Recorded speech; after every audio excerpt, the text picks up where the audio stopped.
राम राम भैया। तो आज हम पढ़ेंगे प्रजामंडल आंदोलन। हमारा किसान आंदोलन के टॉपिक पूरे हो गए। आज से हम शुरू कर रहे हैं प्रजामंडल आंदोलन। तो दोस्तों, प्रजामंडल आंदोलन पढ़ने से पहले ये जान लें कि प्रजामंडल की शुरुआत किस प्रकार हुई और किस किस किस संस्थाओं का प्रजामंडल में महत्वपूर्ण योगदान रहा। तो दोस्तों, प्रजामंडल पढ़ने से पहले प्रजामंडल की आवश्यकता क्यों हुई? एक तो राजपूताना मध्य भारत सभा, उसका भी प्रजामंडल की स्थापना करने में महत्वपूर्ण योगदान रहा, और अखिल भारतीय देशी राज्य लोक परिषद, एक राजस्थान सेवा संघ, ये तीन ऐसी संस्थाएं थी जिसका कि राजस्थान या राजपूताना प्रजामंडल में महत्वपूर्ण योगदान रहा। अखिल भारतीय देशी राज्य लोक परिषद का तो राष्ट्रीय लेवल पर प्रजामंडल या जनजागृति में महत्वपूर्ण योगदान रहा। तो सबसे पहले हम जानते हैं कि राजस्थान सेवा संघ का प्रजामंडल में क्या योगदान रहा। दोस्तों, प्रजामंडल बाद में पढ़ेंगे, पहले प्रजामंडल की किस संस्था की का प्रजामंडल में क्या योगदान रहा, किसकी वजह से प्रजामंडल स्थापना हुई, ये पढ़ेंगे। राजस्थान सेवा संघ के बारे में जान लेते हैं। हालांकि ये आगे विस्तार से आएगी हर संस्थाएं, लेकिन इनका प्रजामंडल में योगदान है, इसलिए यहां जानना जरूरी है। राजस्थान सेवा संघ, दोस्तों, राजस्थान सेवा संघ की स्थापना हुई थी वर्धा महाराष्ट्र में। वर्धा महाराष्ट्र में इसकी स्थापना हुई थी 1919 में। स्थापना किसने की? विजय सिंह पथिक और रामनारायण चौधरी ने। विजय सिंह पथिक और रामनारायण चौधरी ने इसकी स्थापना की। रामनारायण चौधरी इसकी स्थापना की और एक समाचार चलाया राजस्थान केसरी, वर्धा से। राजस्थान केसरी समाचार किसने चलाया? विजय सिंह पथिक, रामनारायण चौधरी ने राजस्थान केसरी समाचार चलाया वर्धा महाराष्ट्र से, और राजस्थान सेवा संघ की स्थापना की 1919 में। 1919 में ही राजस्थान सेवा संघ की स्थापना की वर्धा महाराष्ट्र में। लेकिन ये राजस्थान सेवा संघ 1920 ईस्वी में अजमेर ट्रांसफर कर दिया गया, और यह अजमेर में ही दो नए और अखबार चलाए गए ब्यावर क्षेत्र से, नवीन राजस्थान और तरुण राजस्थान। नवीन राजस्थान और तरुण राजस्थान, ये दोनों अखबार राजस्थान केसरी समाचार राजस्थान सेवा संघ ने, संस्थापक विजय सिंह पथिक, रामनारायण चौधरी।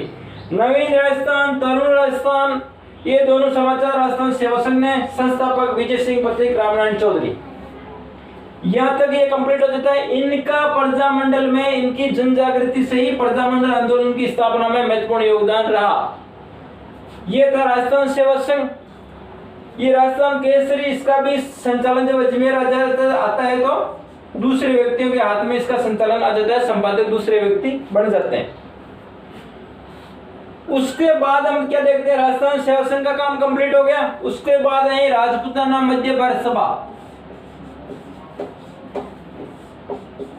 राजपूताना मध्य भारत सभा, दोस्तों, राजपूताना मध्य भारत सभा की स्थापना हुई थी 1918 में। इसका मुख्य केंद्र कानपुर माना जाता है। राजपूताना मध्य भारत सभा का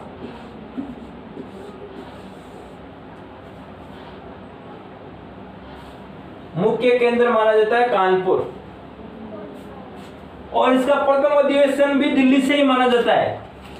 राजपूताना मध्य भारत सभा का जमनालाल बजाज और गणेश शंकर विद्यार्थी का इसमें महत्वपूर्ण योगदान रहा।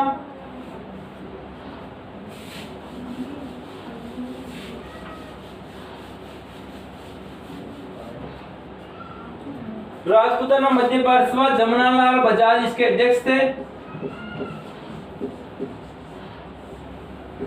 जमनालाल बजाज, इस सभी के बारे में हम लास्ट में विस्तार से पढ़ेंगे कि जमनालाल बजाज कहाँ के थे, इनका क्या उपनाम था? जमनालाल बजाज राजपूताना मध्य भारत सभा के अध्यक्ष,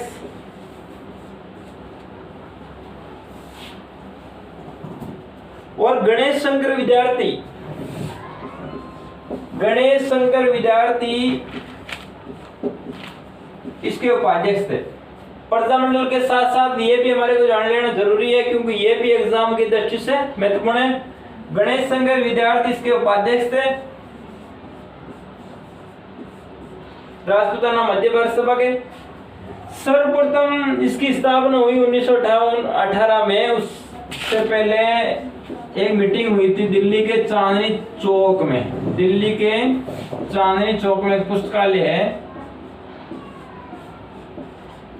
दिल्ली के चांदनी चौक में यहाँ मीटिंग की और उसके बाद राजपूताना मध्य भारत सभा की स्थापना की। ये तो इन्होंने कानपुर तो इसका केंद्र माना था, कभी इकट्ठे होते तो कानपुर में होते, कानपुर उसका मेन केंद्र बना रखा था।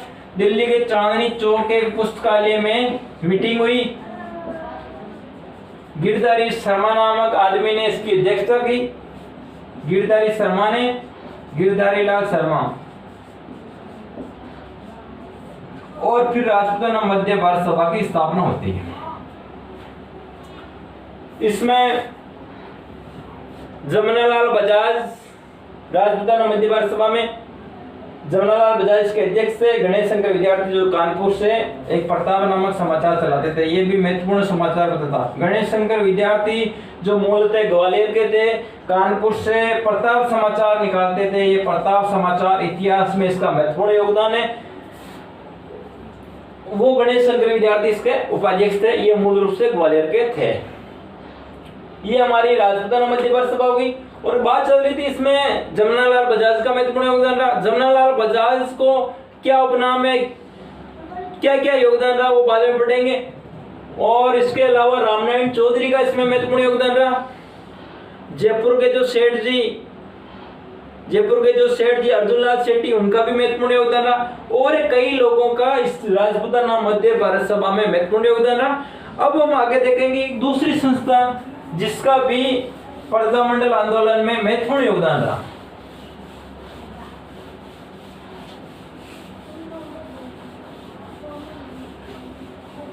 दोस्तों, राजस्थान सेवा संघ की स्थापना मुख्य रूप से हुई थी सामंतों और किसानों में समन्वय को लेकर। और राजपूताना मध्य भारत सभा राजस्थान सेवा संघ 1919 की स्थापना जागीरदारों और किसानों के बीच समन्वय। और राजपूताना मध्य भारत सभा 1918 की स्थापना हुई थी किसानों में जन जागृति पैदा करने, प्रजामंडल या कोई सा संगठन बनाने के वास्ते ये राजपूताना मध्य भारत सभा की स्थापना हुई। उसके बाद एक आता है अखिल भारतीय देशी राज्य लोक परिषद। आपने नाम तो सुना ही होगा, अखिल भारतीय देशी राज्य लोक परिषद। देशी राज्य लोक परिषद इसकी मुख्य रूप से स्थापना की डेट आती है 1927 में मानी जाती है। डेट बात हो गई अखिल भारतीय देशी राज्य लोक परिषद।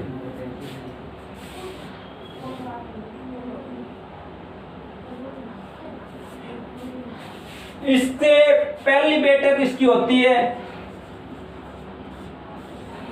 मुंबई में।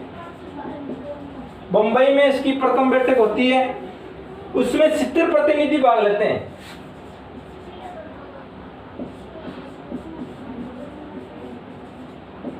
दीवान रामचंद्र राव इसके अध्यक्ष होते हैं। दीवान रामचंद्र राव इसके अध्यक्ष होते हैं। और विजय सिंह पथिक इसके उपाध्यक्ष होते हैं।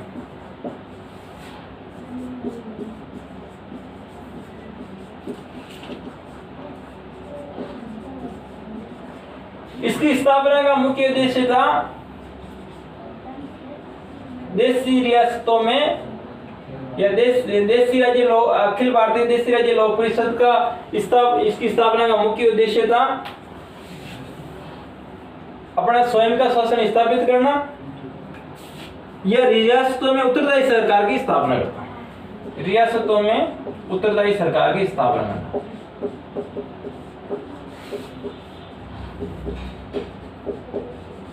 अखिल भारतीय देशी राज्य लोक परिषद। दोस्तों, अखिल भारतीय देशी राज्य लोक परिषद स्थापना 1927। प्रथम बैठक बंबई में, जो वर्तमान में इसका नाम मुंबई है।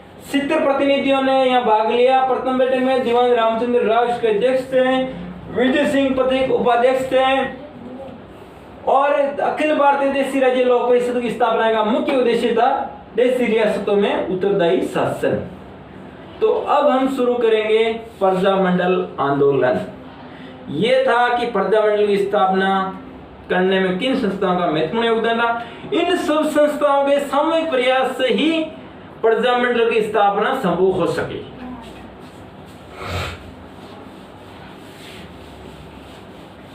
तो अब हम पढ़ेंगे प्रजामंडल।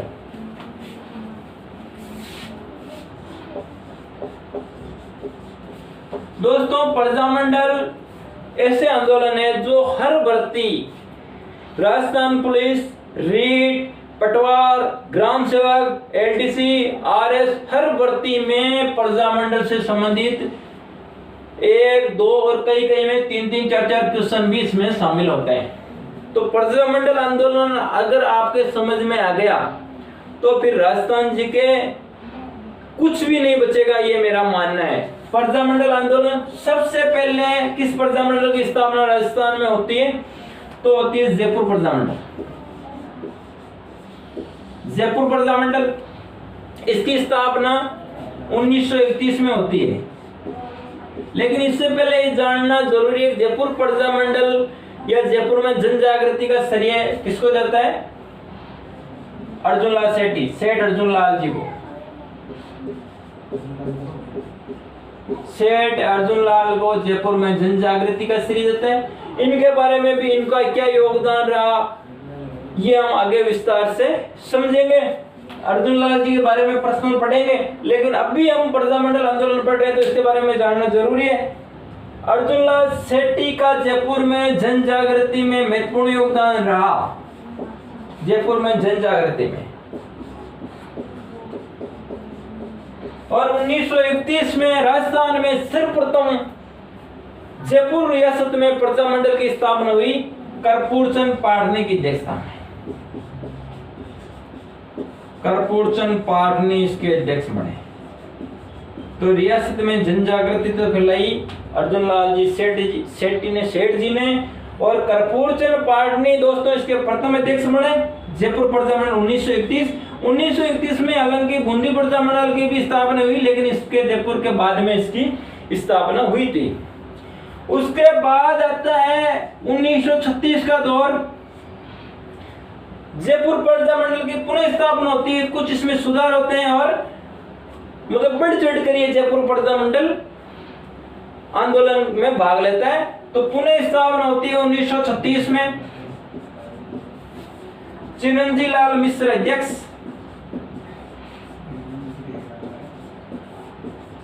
और हीरालाल शास्त्री मंत्री बनाए जाते हैं।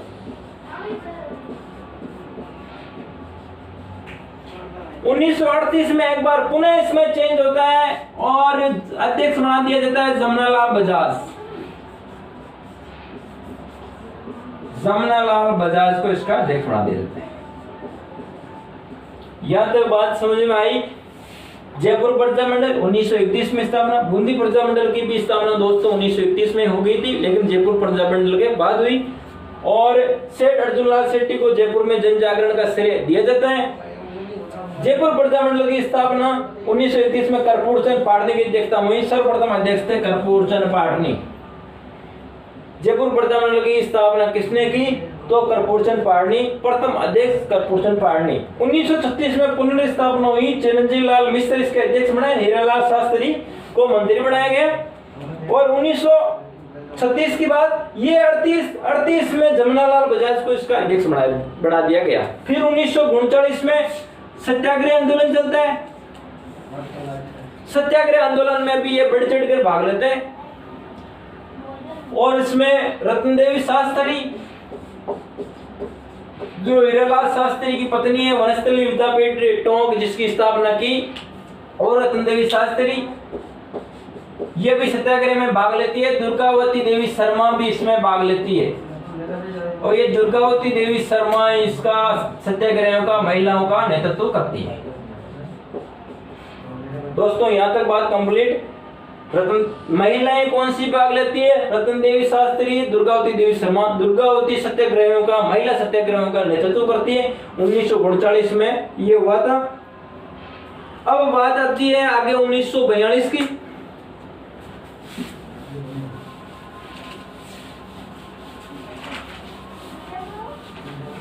1942 में आप सभी को मालूम है कि भारत छोड़ो आंदोलन शुरू हुआ।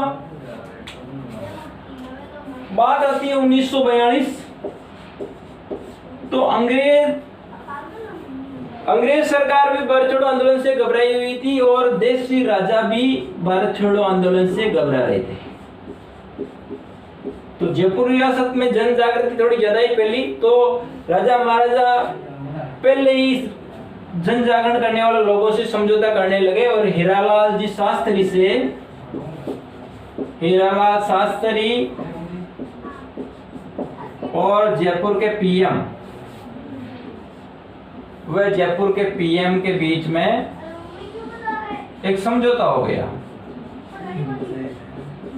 Gentleman agreement. जिस समझौते को नाम बोलते हैं, जयपुर के पीएम थे मिर्जा इस्माइल।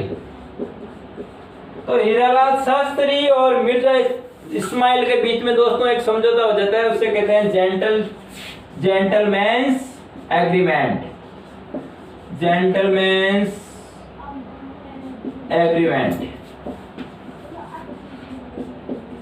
ये समझौता क्या था? ये समझौता था कि जो शासन चलाया जा रहा है राजा द्वारा, उसमें जनता भी भाग लेगी, आम जन भी भाग लेगा। ये समझौता इसमें हुआ था। प्रजामंडल भी इससे समझौते से संतुष्ट हो गया और जयपुर रियासत भी इससे संतुष्ट हो गई और शुरू हो गया कुछ ही दिनों में भारत छोड़ो आंदोलन। तो भारत छोड़ो आंदोलन शुरू हुआ तो समझौता ये हुआ था कि भारत छोड़ो आंदोलन में जयपुर रियासत भाग नहीं लेगी। हीरालाल शास्त्री ने भाग नहीं लिया। तो बात ये भी आती है, क्वेश्चन यहाँ भी आता है कि 1942 के भारत छोड़ो आंदोलन में किस रियासत ने भाग नहीं लिया? एक तो जयपुर रियासत ने, एक थी अलवर रियासत, इसने भाग नहीं लिया। ये एक क्वेश्चन बनता है यहाँ पर। 1942 के भारत छोड़ो आंदोलन में जयपुर और अलवर रियासत ने भाग नहीं लिया। गंगानगर रियासत थी, उसने भी बहुत कम भाग लिया। भाग जरूर लिया लेकिन बहुत कम लिया। लेकिन अगर भाग नहीं लिया नाम आए तो जयपुर और अलवर। और एक क्वेश्चन ये भी आता है कि जयपुर रियासत के किस मोर्चे ने 1942 के भारत छोड़ो आंदोलन में भाग लिया? तो ये नाम है आजाद मोर्चा। हालांकि जयपुर रियासत ने भाग नहीं लिया, लेकिन कुछ लोग थे जो हीरालाल शास्त्री के विरोधी बन गए यहाँ पर। उनमें थे बाबा हरिश्चंद्र, ये नाम भी याद रखना, बाबा हरिश्चंद्र, दौलतराम भंडारी,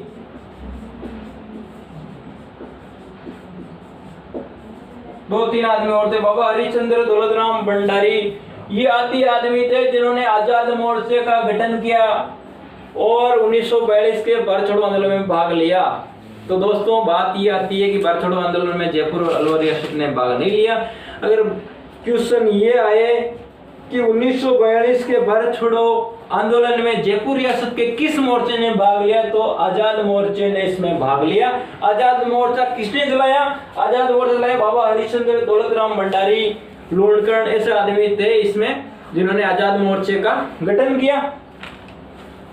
और उसके बाद 1945 में इस आजाद मोर्चे का 1945 में जवाहरलाल जी नेहरू जयपुर आते हैं और आजाद मोर्चे का आजाद मोर्चे का प्रजामंडल में विलय कर देते हैं और समझौता हो जाता है। और उसके बाद 1948 में वीटी कृष्णमाचारी संवैधानिक सुधार की घोषणा भी करते हैं। और एक महत्वपूर्ण बात यह है कि एक गैर सरकारी सदस्य को 1946 में मंत्रिमंडल में शामिल किया जाता है। ये क्वेश्चन भी 1946 में, थोड़ा गौर से देखना, देवीशंकर तिवारी जो मूल रूप से यूपी के थे, देवीशंकर तिवारी को गैर सरकारी सदस्य के रूप में मंत्रिमंडल में शामिल किया जाता है।